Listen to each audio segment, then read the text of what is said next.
Stop this nonsense. 15 రోజులు నేను పెళ్ళాడవాళ్ళు పడి ఆఫీస్కి రాలేకపోతే ఈ లోపు అకౌంట్స్ అంతా గోల్మాల్ చేసి 3,75,000 వివరాలు లేదని చెప్తారా? అది కాదు సార్, ఆ డబ్బంతా మీరే పెళ్లి ఖర్చులకు అప్పుడప్పుడు వాడారు, ఇప్పుడు మర్చిపోయినట్టున్నారు. Shut up! పిచ్చి పిచ్చిగా మాట్లాడుకో. నా మతి మరపున అవకాశంగా తీసుకుని నన్ను మోసం చేయాలనుకుంటున్నారా? ఏమండి కొండలరావు గారు, అకౌంట్స్ గజిబిజిగా ఉన్నాయి, చెకప్ చేయమని మీకు చెప్పి ఎన్ని రోజులైంది? అయ్యా, తమరు నాకు చెప్పి దివ్యంగా 4 రోజులు దాటింది.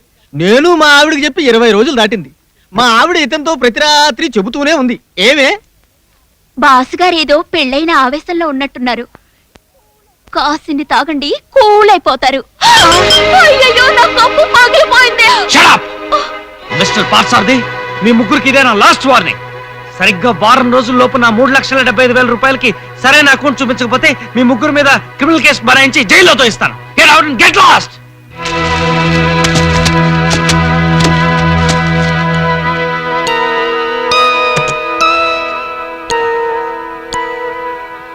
Hi mamma. హాయ్ ప్రియా, నువ్వే వచ్చేసావేమిటి? తమ్ముడు సంగతి నాకు తెలిసింది కదా మామ.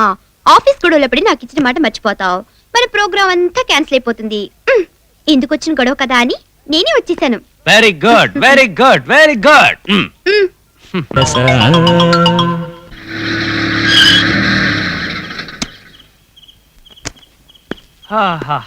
What an evening.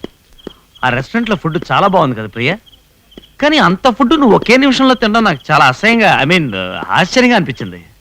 దాందే ఉందండి, మీ లోపలికి పదండి.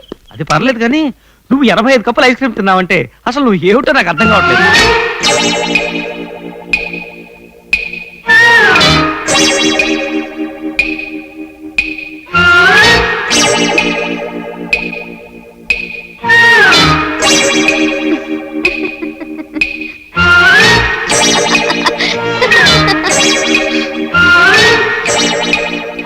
ఇక్కడొక ప్రియా, ఇక్కడొక ప్రియా, అది ప్రియే, ఇది ప్రియే.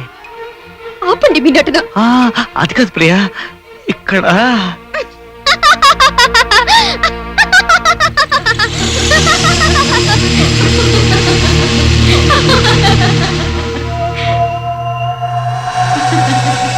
అంటే నాతో హోటల్కి వచ్చింది, ఫుడ్ తినింది, పార్క్ వచ్చింది, పాట పాడింది, ఆట ఆడింది, అన్ని చేసింది నువ్వే అన్నమాట. దయ్యముండా. అది కాదు ప్రియా, నేను అనుకునే ఈ దయ్యంతో. ఎవరండి అది? రాత్రి మీరు చేసిన భరించిన నా వల్ల కాలేదు. సాయంత్రం 5ంటికి వస్తానని చెప్పి ఇప్పుడు వచ్చి వేరే ఆడదాని గురించి చెప్తారా? దొంగముండా. పెళ్ళైన 2వ రోజే దొంగ ముఠా తిట్టు మొదలెట్టారా? అబ్బే, నిన్ను కాదు ప్రియా, నిన్ను కాదు, దేని. ఎందుకే ఎందుకే నా జీవితంతో ఎలా ఆడుకుంటున్నావు? ఆడుకోవడం, ఈ ఆటలో నిన్ను ఓడగొట్టడం, ఓడగొట్టి నీ ప్రాణాలను నాతో పైకి తీసుకెళ్లడమే నా ధ్యేయం. నేను చంపేస్తానే. ఎవరితోనండి మీరు మాట్లాడేది? మా నాన్నగారు అన్నట్టు ఖచ్చితంగా మీరు పిచ్చివారే. అందుకే ఎదురుగా ఎవరు లేకపోయినా మీ ఇష్టం వచ్చినట్టు మాట్లాడుతున్నారు. నమ్మకం నాకు తెలిసే, నువ్వు నాకు తప్ప ఇంకెవ్వరికి కనిపించవు నాకు తెలుసు.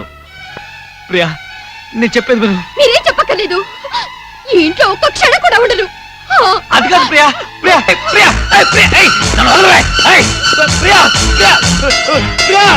వెళ్ళిపోతే భోజాను, మంచిలు కొడతాను, చచ్చిపోతాను.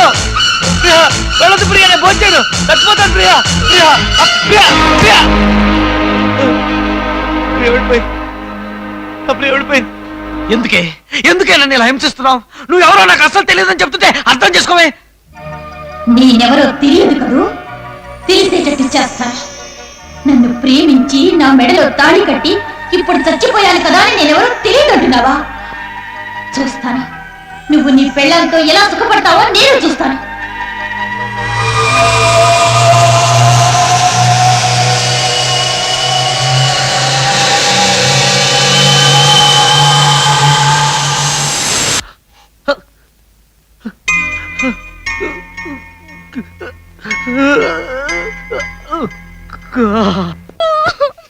ఎందుకమ్మా, ఎందుకలా ఏడుస్తావు?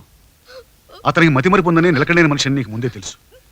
అయినా అతను ప్రేమించావు, పెళ్లి చేసుకున్నావు. కానీ అతను అక్కడ బాధపడుతున్నాడు, ఇక్కడ నువ్వు బాధపడుతున్నావు. అలా బాధపడటం కంటే మీ ఇద్దరి మధ్య ఉండవలసింది ఒకరిని ఒకరు అర్థం చేసుకుని బతకటం.